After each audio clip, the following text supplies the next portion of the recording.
ভাগ নিতে আসছে। এক চামচা নির্বাচনের আগেও ছিল না, পরেও ছিল না, ভোটের সময় ছিল না, পরেও ছিল না, কোনো কিছুতে নাই। এখন যখন সরকারি চাইনা এসে হাজির হয়ে গেছে, গমা এসে হাজির হয়ে গেছে, সে এসে ভাগ নিতে হাজির হয়ে গেছে। কি বলেন, এ পাবে ভাগে? আর যে সবসময় ছিল, ও যদি এদিন হাজির নাও হইতে পারে, তারপর চেয়ারম্যান সাহেব তার জন্য ঠিকই রেখে দিবে যে তুমি এগুলো বন্টন করো তোমার এলাকায়। একইভাবে আল্লাহ রাব্বুল আলামিনের আনুগত্য যদি আমরা সবসময় করি, ইনশাআল্লাহ আল্লাহ আমাদের নসিবে ভালো কিছু দিবেন। ইসলামের সাথে অন্য সব ধর্মের এখানে একটা মৌলিক পার্থক্য। খোদ ইয়াহুদিরা, আল্লাহ কোরআনে তাদের সম্পর্কে বলেছেন, ইয়াহুদিরা বলে লান তামাসসানান নারু ইল্লা আইয়ামাম মাদুদা। তারা বলে আমাদেরকে আগুনে জাহান্নামে কয়েকদিন থাকা লাগবে, এরপর আমরা জান্নাতে থাকবো। তাহলে আর অপরাধ না করার কারণ নাই তো, তাহলে অপরাধ না করে থাকতে হবে কি দুঃখ, অল্প কদিন থাকা লাগবে, অনন্তকাল আমরা জান্নাত অটোমেটিক আমাদের গ্রান্টেড। এই জন্য তাদের অপরাধ থেকে বাঁচার কোনো গরজ নাই। খ্রিস্টানরা মনে করে ঈসা আলাইহিস সালাম তিনি শুলে চড়ে, যদিও তিনি শুলে চড়েন নাই কোরআনের বর্ণনা অনুযায়ী, তিনি আত্মাহুতি দিয়ে আত্মত্যাগ করে আমাদের সমস্ত পাপের দায় তিনি নিয়ে নিছেন। এটা কারা মনে করে? খ্রিস্টানরা। যেহেতু আমাদের সমস্ত পাপের দায় উনি নিয়ে নিছেন, অথবা আল্লাহ আমরা আর কিছু করবে না, আমাদের পক্ষ থেকে আমাদের নবী নিয়ে নিছে সব। এই জন্য তাদেরও কোনো পাপ না করার ব্যাপারে কোনো গরজ। ইসলাম এমন এক দিন, যে দিন বারবার করে কোরআনের পাতায় পাতায় বলেছে ও আল্লাহ তাজিরু ওয়াজিরাতুন বিজরা উখরা, কারোর পাপের বোঝা আর কেউ বহন করতে পারবে না, কোনো অপশন নাই। তুমি পাপ করছো, তোমাকে পেতে হবে। এই জন্য একজন ইমানদার পাপ করলে সেটার প্রায়শ্চিত্ত করতে হবে। আপনি পাপ করবেন, অন্যের হক নষ্ট করবেন, আর সবকদরে আপনারা মাফ করে দিবে। জি না, সবকদরে আপনার ছোটখাটো গুনাহগুলো মাফ করে দিবে, কিন্তু আল্লাহর কাছ থেকে বান্দার হক নিয়ে মাফ পাইতে হলে তারটা তাকে ফেরত দিতে হবে, তার কাছে মাফ চেয়ে দিতে হবে, তারপর আল্লাহ তাআলা মাফ করবেন। অতএব এ বিষয়ে যেন আমাদের ঘাটতি না থাকে। আল্লাহ তাআলার 99 নাম মুখস্থ করার ফজিলত কি? আল্লাহ রাব্বুল আলামিনের 99 নাম এ সম্পর্কে হাদিসে আসছে, নবী সাল্লাল্লাহু আলাইহি ওয়াসাল্লাম বলেছেন ইন্না লিল্লাহি 99 ইসমা, যে আল্লাহ তাআলার 99টি নাম আছে, যে ব্যক্তি এগুলোকে হেফাজত করবে, সংরক্ষণ করবে, মুখস্থ করবে, এই ব্যক্তি জান্নাতে প্রবেশ করবে। এখানে মুখস্থ করা বলতে নামগুলো মুখস্থ করা, সেগুলোর অর্থ বোঝা, সেগুলোর প্রতি বিশ্বাস করা। আল্লাহ তাআলার গুণবাচক নাম আলী, আল্লাহ সবকিছু জানেন, অতএব আমি বিশ্বাস করবো যে আল্লাহর কাছে অজানা কিছু নেই। আল্লাহ তাআলার গুণবাচক নামের মধ্যে একটা আছে কাদির, আল্লাহ সবকিছু করতে সক্ষম, আল্লাহর কাছে অপারগতা বলতে কিছু নেই।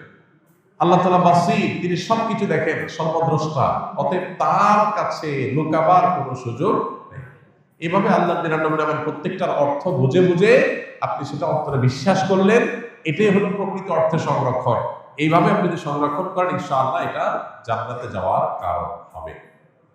আমাদের দেশে অনেকে আল্লাহ 99 নাম, এটা অমুক নাম এতবার জপলে এই কাজ লাভ হয়, অমুক নামটা এতবার বললে বা জিকির করলে এই মনের মাকসাদটা, উদ্দেশ্যটা হাসিল হয়, এই জাতীয় নানা রকমের কথা আমাদের সমাজে প্রচলিত আছে। এগুলো তাজরিবা দ্বারা, অভিজ্ঞতা দ্বারায় কোনো আলেম, কোনো দিনদার মানুষ এর উপকারিতা পেতে পারে, কিন্তু কোরআন হাদিসে কোথাও আল্লাহর কোন গুণবাচক নাম নির্দিষ্ট সংখ্যক বার জপার কোন নির্দেশ আমাদেরকে দেওয়া হয়নি। তাহলে কিসের নির্দেশ দেওয়া হয়েছে? আল্লাহর গুণবাচক নামগুলোর অর্থ বুঝে সেটার প্রতি বিশ্বাস মনে প্রাণে স্থাপন করা। এটা তাওহীদের গুরুত্বপূর্ণ একটা পার্ট, যেটা আমাদের অনেকেরই এখনো নেওয়া হয়নি। আমরা অনেকেই নিজেকে মুসলমান দাবি করি, আল্লাহর গুণবাচক নামের অনেক নাম আছে যেগুলো আমরা হয়তো শুনি না, জানি না, এবং সেটার অর্থ বুঝে যে মনে বিশ্বাস করব, জানি না বিশ্বাস করতে থেকে আসে। তো এই জন্য আল্লাহর গুণবাচক নামগুলো আমাদের জানা দরকার, বোঝা দরকার, বিশ্বাস করা। শবে কদরের নামাজ কত রাকাত, নিয়ত কিভাবে করতে হয়, কি কি আমল আছে? শবে কদর বছরের সবচেয়ে শ্রেষ্ঠ রাত, এ রাতের ইবাদত খায়রুম মিন আলফি শাহর, হাজার মাসের ইবাদতের চাইতে উত্তম। এই জন্য এ রাত জেগে আমরা ইবাদত করার চেষ্টা করব, কিন্তু ইবাদতের নির্দিষ্ট কোনো ফরম্যাট, নির্দিষ্ট কোনো পদ্ধতি কোরআন হাদিস শিখায় দেয়নি যে আপনাকে নামাজ পড়তে হবে এত রাকাত, প্রথম রাকাতে অমুক সূরার সাথে তমুক সূরা এতবার পড়তে হবে, দ্বিতীয় রাকাতে অমুক সূরার সাথে অমুক সূরা এতবার পড়তে হবে, এরকম কোনো ধরা বাঁধা নিয়ম বলে দেওয়া হয় নাই। অতএব শবে কদরের নামাজ বলতে আলাদা কোনো ফরম্যাটের নামাজ নাই। আপনি 2 রাকাত 3 রাকাত করে নামাজ পড়বেন, ধীরে ধীরে সুন্দর করে যে কোনো সূরা দিয়ে পড়তে পারেন, যে কোনো সূরা যে কোনো সংখ্যকবার পড়তে পারেন, নির্দিষ্ট কোনো ফরম্যাট ঠিক করা নেই। শবে কদর উপলক্ষে একটা জিনিস শুধুমাত্র হাদিসে শেখানো আছে, এটা একটা দোয়া, আল্লাহুম্মা ইন্নাকা আফুউন তুহিব্বুল আফওয়া ফাআফু আননি, আল্লাহ আপনি ক্ষমাশীল, ক্ষমাকে পছন্দ করেন, আমাকে ক্ষমা করে দিন। এর বাইরে শবে কদরের নামাজ বলতে আলাদা নিয়মের কোনো নামাজ নাই। নামাজের বাইরে আপনি কোরআন তেলাওয়াত করবেন, দোয়া করবেন, জিকির আজকার করবেন, তাজবিদ তেলাওয়াত করবেন, বিভিন্ন নেকামল করবেন, দিনী বস্তু করবেন, বিভিন্নভাবে আপনি রাতটাকে কাটাবার চেষ্টা করবেন। শবে কদরে কি আসলে ভাগ্য পরিবর্তন হয়? ভাগ্য পরিবর্তন করতে কি কি আমল করা দরকার? ভাইরা আমার, লাইলাতুল কদরে মানুষের ভাগ্য লিপিবদ্ধ হয়। ভাগ্য লিপিবদ্ধ হওয়ার 4-5টা স্তর আছে, 4-5টা লেভেল আছে। বিভিন্ন লেভেলে লেভেলে মানুষের ভাগ্য নির্ধারণ হয়। মানুষের সৃষ্টির হাজার বছর আগে, 50,000 বছর আগে আল্লাহ তাআলা মানুষের তাকদীর লিখেছেন। আবার মাতৃগর্ভে থাকাকালীন সময় আরেকটা লেয়ারে লেখা হয়। এরপরে প্রত্যেক বছর লাইলাতুল কদরে আবার সেই চূড়ান্ত যেটা লেখা আছে এজমালি, ওইটারে বিস্তারিত লেখা হয় প্রতি বছর লাইলাতুল কদরে।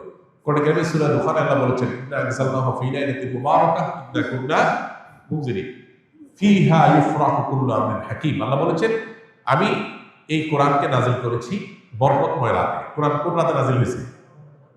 শবে বরাতে না শবে কদরে? শবে কদরে। সেই রাতে আল্লাহ বলছেন ফীহা, অর্থাৎ সেই বরকতময় রাতেই ইউফরাকু কুল্লু আমরিন হাকীম, সব গুরুত্বপূর্ণ বিষয়গুলোকে আল্লাহ তাআলা ধার্য করেন। এখান থেকে বোঝা যায় লাইলাতুল কদরে মানুষের ভাগ্য নির্ধারণ। এখন কত ভাগ্যের জন্য ভালো নির্ধারণ করার জন্য কি করার আছে? সবচেয়ে বড় করা হলো ঈমান এবং তাকওয়া অবলম্বন করা। আল্লাহ বলেছেন যে ওয়ালাউ আন্না আহলাল কুরআ আমানু ওয়াত্তাকাউ লাফাতাহনা আলাইহিম বারাকাতিন মিনাস সামা। কোন জনপদের মানুষ ঈমান আর তাকওয়া আনলে আল্লাহ তাআলা বলেছেন আসমান থেকে বরকতের সব দুয়ারগুলো উন্মোচন করে দিবেন। আপনার ভাগ্যে ভালো কিছু লেখা হোক চাইলে আপনাকে ঈমান আমলের চর্চায় এগিয়ে যেতে হবে। আমাদের দেশে মানুষ সব রাতে মসজিদে ভিড় করে, সারা বছর তো আজকাল আমার খোঁজ খবর নেই, সব রাতে মসজিদে এসে ভিড় করছে। কেন? ভাগ্যে যেন ভালো কিছু লেখা হয়। একজন চেয়ারম্যান সরকারের কাছ থেকে রিলিফ পাইছে বা জনগণকে বন্টন করার জন্য জিনিসপত্র পাইছে। তো চেয়ারম্যান সাহেবের পাতি যে সমস্ত নেতা আছে বা চেলা চামচা আছে, সহযোগী আছে, এরা এক রাতের ইবাদত করে সব নিজের পক্ষে নিয়ে নিব, সারা বছর আকাম পূরণ করবো, এটা সঠিক পদ্ধতি না। দ্বিতীয়ত হলো লা ইয়ারদ্দু তাকদীর ইল্লা দুআ। দোয়া এমন একটা হাতিয়ার যে আল্লাহ তাআলা তাকদীরের দুইটা পার্ট আছে, একটা গায়রে মুবরাম, একটা মুবরাম, একটা চূড়ান্ত, একটা অচূড়ান্ত। অচূড়ান্ত তো আমাদের দৃষ্টিতে, আল্লাহর দৃষ্টিতে সেটাও চূড়ান্ত। আল্লাহ জানেন যে আমরা সেটাকেও দোয়া করে পরিবর্তন করে নিই। তো দোয়ার মাধ্যমে ওই তাকদীর পর্যন্ত আল্লাহ পরিবর্তন করেন। এই জন্য বিষয়টা লাগছে দোয়া করতে হবে। লাইলাতুল কদর হোক অন্য সময়, ইনশাআল্লাহ আল্লাহ তাআলা ভাগ্যে ভালো কিছু দান করবেন। শবে কদরে নাকি সকল গুনাহ মাফ করা হয়। তাহলে বান্দার হক যারা খেয়েছে এবং শিরকের গুনাহ, এগুলো কিভাবে মাফ হবে? আল্লাহ তো বলেছেন হাসরের ময়দানে সবকিছুর হিসাব দিতে হবে।